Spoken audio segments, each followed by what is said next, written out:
ayon sa nagsabi, is parang may community na rin na tumutulong kay Lola Insyang. Okay? So may community na rin na tumutulong kay Nanay Insyang.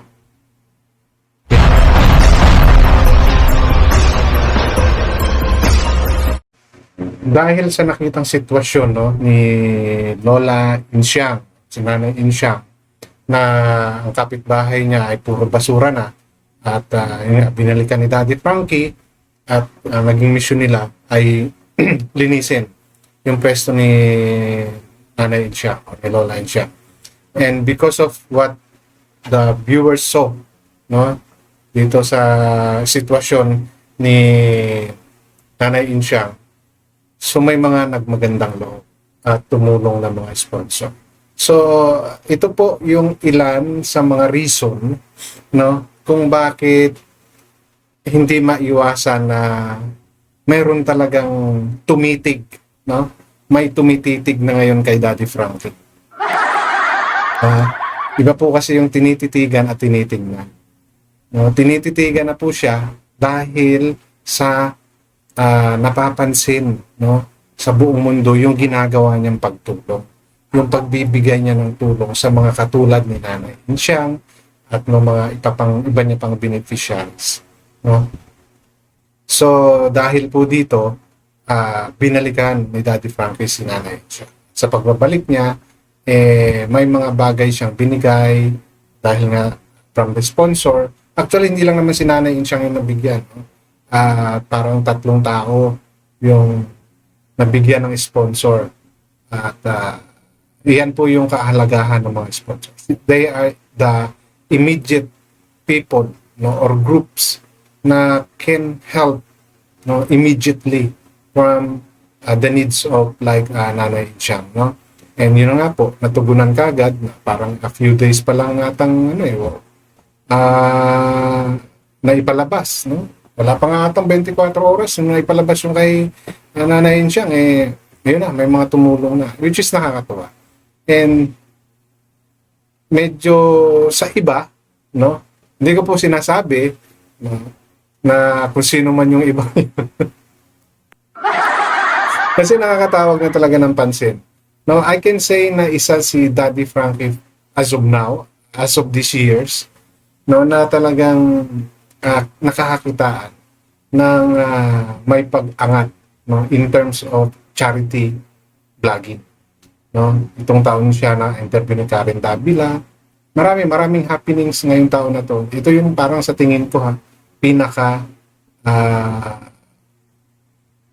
peak or taon ni Daddy Frankie na wala pang pakalahating taon pa lang napapansin siya, which is good, no.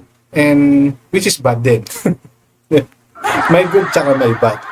So ang good is continuously helping si Daddy Frankie at dumadami yung kanyang mga taga-suporta, mga sponsor.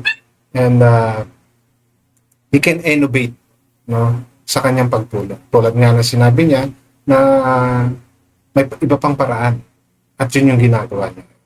Na nakikita natin na nanduroon pa rin at nanduroon na talaga yung additional support from others. Dahil nga sa despite of all those challenges na hinarap niya, patuloy pa rin siyang tumutulong at naghahanap ng matutulungan. No? So, syempre, hindi pa rin maiwasan na may maghanap kay Bandam. Alam naman natin kung ano yung naging partner ni Bandam sa community, ni Daddy Frankie, and even JR and Junjun. No, may mga nagtatanong sa comment section na sana magkaroon naman ng update kay Junjun, no, tsaka kay JR, especially kay Bandam. Kasi nga, naging parte na sila ng community ni Daddy Frankie. So, I hope, no, mabasa, marinig natin yung mapapakinggan nila Daddy Frankie yung hiling ng iba niyang mga supporters. And ako po, isa din po ako sa nag-aabang. And kasi naalala ko na sinabi ni Daddy Frankie nung siya ay in-interview ni Tech Jun na may communication pa rin sila. And I hope nga talagang meron. Kahit hindi niya na i-video, no, magkaroon na siya ng update na sasabihin sa mga viewers. And I hope mabigyan ng pansin nila Daddy Frankie. No? So ngayon, doon tayo sa pagbabalik ni Daddy Frankie dito kay Nanay Insyang para ibigay yung mga pinabot na tulong ng mga sponsor. Okay? At bago po ako magpatuloy, welcome sa akin channel. Bago pa lang po kayo sa akin channel, please don't forget to like, share, and subscribe na rin po. And pakihit ng notification bell para maging aware kayo sa akin mga upcoming content. Any comment, suggestion, recommendation, leave it on our comment section. Issue lang po tayo, walang personal at lagi po kayo mag-fact check para hindi po kayo pagsabihang fake news. Okay? So, mayroon lang mga ilang gusto kong bigyan ng aking opinion, no, na narinig ko dito sa pagbalik ni Daddy Frankie dito kay Nanay Insyang. No? Na katulad ng sinabi ko, babalikan ni Daddy Frankie yan para alamin kung ano po yung pwedeng may. Pero, mayroon silang nabalitaan na ito po yung aking isi-share sa inyo. Kumustahin natin mga kababayan, surprise message natin kung ano nangyari, ano na ang ginawa ng kanyang anak. Dahil nabigyan na rin po ni Daddy Frankie ang tulong financial. At nakiusap na tayo sa kanyang anak na sana alagaan din nila yung kanyang anak. So, yun. Pero alam niyo mga kababayan din, kumbaga babalik-balikan pa rin natin, tinitingnan natin kung ano talaga ang pwede natin itulong kay Lola Lisa. Okay? So, kung napansin ninyo, or narinig ninyo, na nakailangan pang makiusap ni Daddy Frankie sa anak. Kung doon sa anak niya, na nakita natin doon sa before this episode. Kasi, parang napabayaan si Nanay Insyang. No? Mayroon siyang bahay, pero nakahiwalay si Nanay Insyang. And it seems like si Nanay Insyang is talagang alagain. No? So, which means, hygiene-wise, no, kailangan ni Nanay Insyang, no? Which is hindi niya ata na ibibigay. Kung makikita ninyo yung itsura ni Nanay Insyang, parang pinabayaan na. Parang binibigyan na lang siya ng pag-aari. Ang isa sa challenging part is yung sa hygiene. Napapaliguan kaya siya ng anak niya. Since may asawa yung anak ng Nanay Insyang, siguro naman. Pero bakit yung mga kuko sa paa? Di ba nakita ninyo yung mga kuko sa paa? So, hindi siya na properly naaalaga. So kaya ngayon, ganun na lang yung nasabi ni Daddy Frank. At nakita naman natin, di ba? For how many years yung basura. Kung walang Daddy Frank yung dumating, magtatago-ulan na naman. So, ganun na naman yung mangyayari kay Nanay Insyang. And nakita nyo naman, low na lang yung kanyang trapal. Yung pinakabubong niya, yung pinakadingding niya. Diba? Nakakaawa. And it seems, no? I don't know kung may kuryente pa nga yun doon. Paano pag malamok? Di ba? Pero matibay din si Nanay Insyang. Dahil kung nung time na nanduron pa yung mga basura, mabuti hindi siya inabot ng dengue. Hindi siya nagkasakit. Di ba? So ito yung mga kalunos-lunos na sitwasyon ng mga taong ito na bakit hindi nakikita. Ganun pa rin yung grievances ko. Nasaan yung barangay? No, hindi ba nila napapansin yan? Di ba? So yun yung medyo talagang questionable sa akin. Parang pinabayaan lang si Nanay Insyang sa lugar niya. And ito pa, no, mayroon pang nabanggit dito si Daddy Frankie. Nagmimilay-milay din tayo dahil ayon sa nagsabi, isa parang may community natin na tumutulong kay Lola Insyang. Okay? So may community na rin na tumutulong kay Nanay Insyang. Okay? But it seems, yung tulong ng community na yon sobrang kulang. No? Sorry, no? Kung sino man yung community na tumutulong. Maybe they are helping Nanay Insyang through financial lang. But in terms of hygiene, yung paligid, parang hindi. No? And anong klaseng community yung tumutulong? Di ba? Pero yun yung nasagap daw na balita nila, Daddy Frank.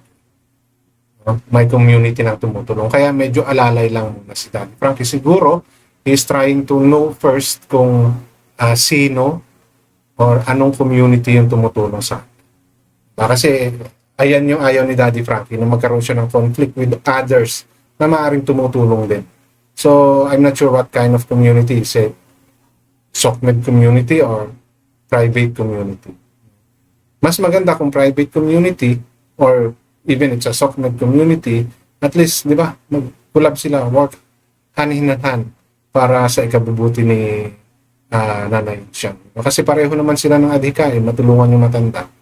But through this, no, itong nabanggit ni Daddy Frankie na may other community, so whatever community it is, sana makipag-ugnayan kay Daddy Frankie. No, para mas maging solid at magkaroon sila ng isang focus kung ano yung ibibigay na lang tulong kay Nanay Siang. Kasi nakakaawa talaga yung sitwasyon ni Nanay Siang. And it seems meron siyang problema sa spine. Kasi nakayuko na siya. Nakayuko na siya. And medyo challenging itong sitwasyon ni Nanay Siang. No? Na sana maayos, mabigyan siya kahit na konting kaginawahan, yung maayos na tulugan. Ako yun yung nakikita ko. Maayos na tulugan muna yung kailangan ni Nanay. Diba? So, kung totoo man yung nabanggit ni Daddy Frankie, I hope magkaroon sila ng collaboration para mas maging maayos yung tulong na ibibigay niya. Basta lagi mo lang nilinisin, sir, no? Para hindi nilalangaw si Lola, ha? So, ito na naman, nabanggit na naman ni Daddy Frankie. No, talagang hindi masyadong natututukan si Nanay siya. No, nakakalungkot lang dahil nandiyaran yung apo, pamangkin, no? Na nakita naman natin nung naglinis, ilan yung apo na nandiyaran na kailangan pang bayaran para lang linisin yung pwesto ng lola nila. So talagang hindi naalagaan si Nanay siya. Kasi yung tsura niya eh. Ako sobrang init nito, dapat mapataas, no? Kaya sa ibabaw itong toda para Inig gabi? ha? Inig gabi? Oo, ayusin mo, ha? Alam mo, nakakaano lang, no? Kung kailan may sumita, saka lang aayusin ni Kuya. Diba? Katulad niyan, binigyan siya ng 5,000 ni Daddy Frankie. Gasino lang, di ba? Hindi naman natin sinabing bilhan siya ng yan. Diba? At least man lang bumili ng ilang pirasong kahoy or pinataasan lang para tumaas yung lona. Ang init-init kaya niyang lona niya. Tapos lalo na sa panahon ngayon. Tapos biglang uulan. Di ba? Sana nga, agapan ni Kuya yan. Huwag niya nang hintayin sana na bigyan na naman siya ng Daddy Frankie. Yun yung kuminsan yung problema sa mga taong tinutulungan. Alam na nilang tinutulungan sila, halos iasa na lang. Di ba? Mantakin mo 5,000, nasaan? Hindi ko sa hinahanapan si Kuya. Yung anak ni Nanay siya. If he is really concerned sa sitwasyon ng nanay niya, first thing na gagawin niya is yan. Ayusin niyang pwesto na yan. No? Lona pa rin, kahit na lona pa rin. Or sa 5,000, sabihin na natin magkano yung kahit di 8 yero, pwede na, 3 yero, pwede na yun. Nandiyaraan naman yung apo sa mga anak niya. Bakit hindi nila pagtulong-tulungan, di ba? Nakakaawa yung tsura ng matanda. Kaya sana, no, kung sino man yung sinasabi na community na tumutulong na kay Nanay Insyang, sana magkaroon na lang sila ng pagtulungan kay Daddy Frankie para mas maging effective yung tulong na ibibigay nila. No? And kung sino man yun, sana magsabi na siya, kontakin niya na si Daddy Frankie para mas maging maganda. No? So, sana si Kuya pati yung kuko sa paa na yan, napansin ni Daddy Frankie, bibili pa siya ng nail cutter. Ay nako, halata Kuya na hindi nyo inaalagaan ng nanay mo. No? Pasensya na. Pero hindi naman kasi, kitang-kita naman sa sitwasyon ng nanay mo kung ano yung nangyari sa kanya. Tulugan niya na ganyan ang itsura. Wala akong nakitang electric fan. I don't know if there's a light, no? Yung bumbilya ng ilaw. So, paano sa gabi? Di ba? Yung lamok. Yung init. Nakakaawa yung matanda. Parang feeling ko, yung mga tao dyan, walang pakialam kay Nanay siya. Sorry na po, ha? Sorry naman. Kasi 20 years, na ganyan yung sitwasyon niya, walang nakapansin sa inyo. Taga-abroad pa, yung nagbigay ng attention kay Daddy Frankie. Tapos nung lilinisin yung paligid ni Nanay Insyang, pati apo kailangan bayaran. Grabe. Nakakadismaya. And even the government, who's supposed to be helping them nasa barangay captain, mga agawad, ano po nangyari? Bakit parang invincible si Nanay Insyang sa sitwasyon? Diba? Kung pinabayaan na siya ng anak niya, sana bilang kabarangay ninyo, diba? Kahit man lang sana kayong mga kagawad at barangay chairman ang naglinis. Pero wala tayong nakita. Diba? Ilang balik na ni Daddy Frankie. So, yun lang po, yung gusto kong i-share sa content ko na to. And I hope, no, talagang matulungan ni Daddy Frankie itong si Nanay siya.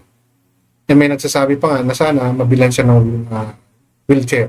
But for me, yung mapaganda muna yan, yung bahay ni Nanay siya. Kahit dyan lang siya, pero maging maayos, magkaroon ng magandang tulugan, di ba? Yung maging convenient siya sa paghiga, sa pagtulog. Malaking bagay po. O kung naghihirap man si Kuya, sana wag niya rin wag niya pa rin sanang pabayaan. Nakakaawa para sa gawin. Na imbis na medyo nasa maayos na kalagayan, nagsasuffer. Kaya hindi natin maiwasan talaga na may mga taong maantig kaagad yung puso na balikan at tulungan sila. So patuloy po sana natin suportahan si Daddy Frankie para po masuportahan niya yung mga katulad ni Nanay Insyang na